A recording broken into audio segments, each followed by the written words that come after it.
Praise the Lord. கர்த்தருடைய பரிசுத்த நாமத்திற்கு மகிமை உண்டாவதாக. மீண்டுமாக இந்த வாய்ஸ் ஆஃப் குட் ஷெப்பர்ட் மூலியமாய் உங்களை சந்திப்பதிலே மிக்க மகிழ்ச்சி அடைகிறேன். கர்த்தர் தாமே உங்களை ஆண்டவர் ஆசீர்வதிப்பாராக. பிரியமானவர்களே, வானமும் பூமியும் ஒழிந்து போனாலும் இந்த பைபிளில் எழுதப்பட்டிருக்கிற ஒவ்வொரு வார்த்தையும் அது ஒழியாது, அது அழியாது என்று சொல்லப்பட்டிருக்கிறது. பிரியமானவர்களே, இந்த தேவனுடைய வார்த்தைக்கு ஜீவன் இருக்கிறது, உயிர் இருக்கிறது. இந்த ஜீவனுள்ள தேவனுடைய வார்த்தை ஸ்தோத்திரம், அது உயிருள்ளதா இருக்கிறபடினால உனக்கு அது ஒரு ஜாதக புஸ்தகமாகவும் இருக்கிறது. நீ இந்த வேதத்தை வாசிக்கும்போது உன் இருதயம் எப்படி இருக்கிறது என்று சொல்லி இந்த வேதம் உனக்கு காட்டும். இது ஒரு கண்ணாடி என்று சொல்லி கூட சொல்லலாம். இது ஒரு கண்ணாடி புஸ்தகம். நீங்கள் கண்ணாடியில் பார்க்கும்போது உங்கள் உருவத்தில் எல்லாமே உங்களுக்கு தெரிகிறது போல இந்த வேதத்தை வாசிக்கும்போது நீங்கள் எப்படிப்பட்ட வாழ்க்கையில் இருந்தாலும் நீங்கள் தெளிவடைந்து விடலாம். பிரியமானவர்களே, இந்த வார்த்தைக்கு அவ்வளோ பெரிய ஒரு மகத்துவம் நிறைந்ததாக இருக்கிறது. இந்த வார்த்தை, இந்த பைபிள் இருக்கிற வார்த்தை எப்படிப்பட்ட வார்த்தை என்று சொல்லி ஒரு 3 சம்பவத்தை நான் உங்களோடு கூட பேச நான் வாஞ்சிக்கிறேன். கர்த்தர் உங்களை ஆசீர்வதிப்பாராக.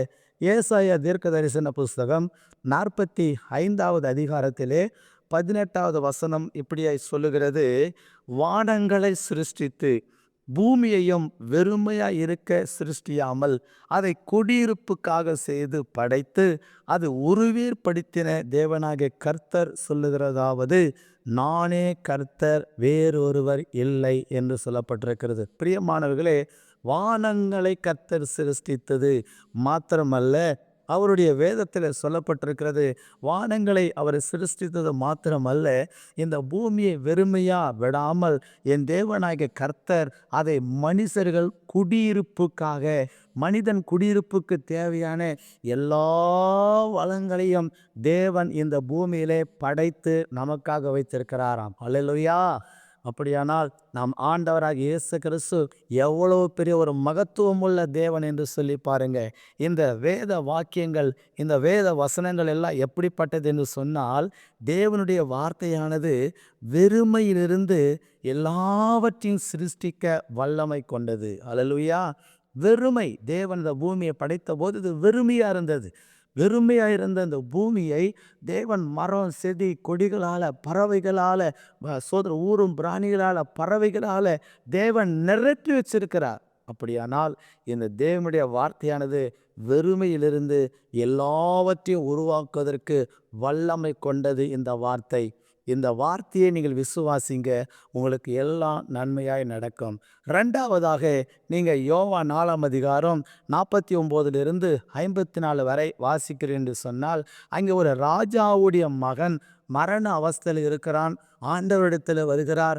ஆண்டவரே, என் வீட்டிலே வந்து என் மரண அவஸ்தையாக இருக்கிற என் மகனுக்கு நீ விடுதலை வாங்கி கொடுக்க வேண்டும் என்று சொல்லி, உடனே இயேசு சொல்கிறார், போகலாம், நீ போ, சுகமாகும் என்று சொல்கிறார். அந்த வார்த்தையை நம்பி அந்த தகப்பன் போகிறார். போய் பார்த்தா அவங்க வீட்டில் இருக்கிற மகன் விளையாடிட்டு இருக்கிறான். ஆச்சரியப்பட்டுட்டாரு. என்னப்பா ஜுரம் பயங்கரமாக இருந்துச்சு, எப்படி சரியாச்சு? உடனே இவனுக்கு நேத்தே குணமாயிடுச்சு அப்படின்னு அங்கே இருக்கிறவங்க சொல்கிறாங்க. நேத்தா? எந்த நேரத்தில் என்று கேட்டபோது, நேற்று 7ஆம் மணி நேரத்திலே அவன் குணமானான் என்று சொன்னாங்க. உடனே இயேசு அந்த நேரத்துக்கு தான் அங்கே சொன்னார். வீட்டில் அற்புதம் என்ன பண்ணினது நடந்தது. அப்போ தேவனுடைய வார்த்தை குணமாக்கும் வல்லமை கொண்டது. பிரியமானவர்களே, மருத்துவர்களால் கைவிடப்பட்டு இருக்கிறீங்களா? மற்ற மனிதர்களால் கைவிடப்பட்டு இருக்கிறீங்களா? மரண அவஸ்தையில் இருக்கிறீங்களா? சாவு நெருங்கி கொண்டிருக்கிற நிலைமையில் இருக்கிறீங்களா? இயேசு கிறிஸ்துவோட வார்த்தையை நம்புங்க. இயேசு கிறிஸ்துவோட வார்த்தையை விசுவாசிங்க. இப்போ அந்த வல்லமை இறங்கி உங்களை குணமாக்கும் என்று சொல்லி நான் ஜெபிக்கிறேன். கர்த்தர் நிச்சயமாகவே உங்களுக்குள்ள ஒரு குணமாக்குகிற வல்லமையை கர்த்தர் அனுப்பி, எப்படிப்பட்ட வியாதியில், மந்திர கட்டில், சூனிய கட்டில் இருந்தாலும் இயேசுவின் நாமத்தில் விடுவிக்கிற வல்லமை இப்பொழுதே உங்கள் மேலே இறங்குவதாக. பிரியமானவர்களே, நீங்கள் சுகமாகுவீர்கள், குணமாவீர்கள். கர்த்தர் உங்களை ஆசீர்வதிப்பாராக. 3வது, நீங்கள் அப்போஸ்தலர் 8ஆம் அதிகாரத்தில் 1லிருந்து ஸ்தோத்திரம் வாசிக்கும்போது 9ஆம் அதிகாரம் அப்போஸ்தலர் வாசிக்கும்போது, பிரியமானவர்களே, ஸ்தோத்திரம், இந்த சவுல் என்கிற மனிதன் தேவ பிள்ளைகளுக்கு விரோதமாய் செயல்பட்டவன். ஆனால் அது 8ஆம் 9ஆம் அதிகாரத்தில் அவர் ரட்சிக்கப்பட்டு ஞானஸ்நானம் எடுத்து ஆண்டவருக்குள்ள வர்றாரு. ஸ்தோத்திரம், தேவனுடைய வார்த்தையை போய் பயங்கரமா பிரசங்கம் பண்றாரு. தேவனுக்காக வைராக்கியம் இருக்கிறார். ஒரு காலத்துல கிறிஸ்தவர்களை துன்பப்படுத்துகிறவராய் இருந்தாரு. இப்பொழுது கிறிஸ்துவை அறிவிக்கிறவராய் மாறினார். பிரியமானவர்களே, இன்னைக்கு தமிழகத்துல, ஸ்தோத்திரம், வட மாநிலங்கள்ல, இந்தியாவில் அநேக இடங்கள்ல கிறிஸ்தவர்களுக்கு விரோதமான காரியங்கள் நடக்கிறது. ஸ்தோத்திரம், ஒரு காலம் அப்படி செய்யாதீர்கள். ஒருவேளை நீங்க அப்படி செய்கிறவர்களாக இருந்தால், ஒன்று, உங்களை கர்த்தர் ரட்சிப்பார். அப்படி இல்லைன்னு சொன்னால் உங்களை பட்சிப்பார்.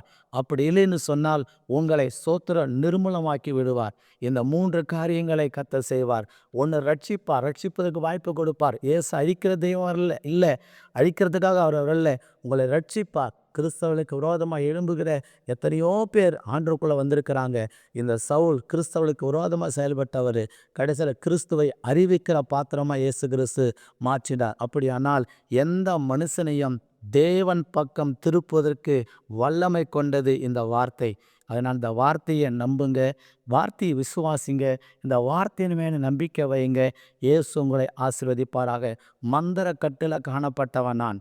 பல ஆயிரங்களை செலவு செய்து பிரயோஜனம் இல்லாமல் 3 முறை தற்கொலைக்கு போனவன். இயேசு கிறிஸ்துவோட வார்த்தையை ஒரு நாள் கேட்டு மனம் திரும்பி அர்ப்பணம் பண்ணினேன். அந்த தேவனுடைய வார்த்தை எங்கள் குடும்பத்திலிருந்த எல்லா மந்திர வல்லமைகளை உடைத்தது. ஸ்தோத்திரம், நிர்மூலமாக்கினது. இன்னைக்கு நான் மனுஷனா ஆண்டவர் வாழும்படி இந்த வார்த்தை என்னை வாழ வைத்திருக்கிறது. அதனால் கர்த்தருடைய வார்த்தையை நம்புங்க, விசுவாசிங்க, கர்த்தர் ஆசீர்வதிப்பார். மீண்டும் சொல்கிறேன், இந்த கர்த்தருடைய வார்த்தை 3 காரியங்களை செய்யக்கூடியது. ஒன்று, வெறுமையிலிருந்து எல்லாவற்றையும் சிருஷ்டிக்க வல்லமை கொண்டது இந்த வார்த்தை. 2வது, குணமாக்குகிற வல்லமை கொண்டது இந்த வார்த்தை. 3வது, எப்படிப்பட்ட மனுஷனையும் தேவன் பக்கம் திருப்புகிற, எப்படிப்பட்ட ரவுடியாக இருந்தாலும், எப்படிப்பட்ட முரட்டு வாழ்க்கை வாழ்ந்தாலும் தேவன் பக்கம் திருப்பி சாந்த குணமுள்ளவனாக மாற்றக்கூடியது இந்த வார்த்தை. இந்த வார்த்தையை நம்புங்கள், விசுவாசிங்கள். உங்களை கர்த்தர் ஆசீர்வதிப்பாராக. உங்களுக்காக நான் ஜெபிக்கிறேன். நல்ல தேவனே, இயேசுவின் நாமத்தினாலே இந்த வார்த்தை எப்படிப்பட்ட வல்லமை உள்ளது என்று சொல்லி நாங்கள் தியானிக்க உதவி செஞ்சீங்க. கேட்ட வார்த்தையின்படி ஒப்பு கொடுத்த வாழ கர்த்தர் உதவி செய்யும். ஆசீர்வதியும் காத்துக்கொள்ளும். இயேசுவின் நாமத்தில் கேட்கிறோம் பிதாவே.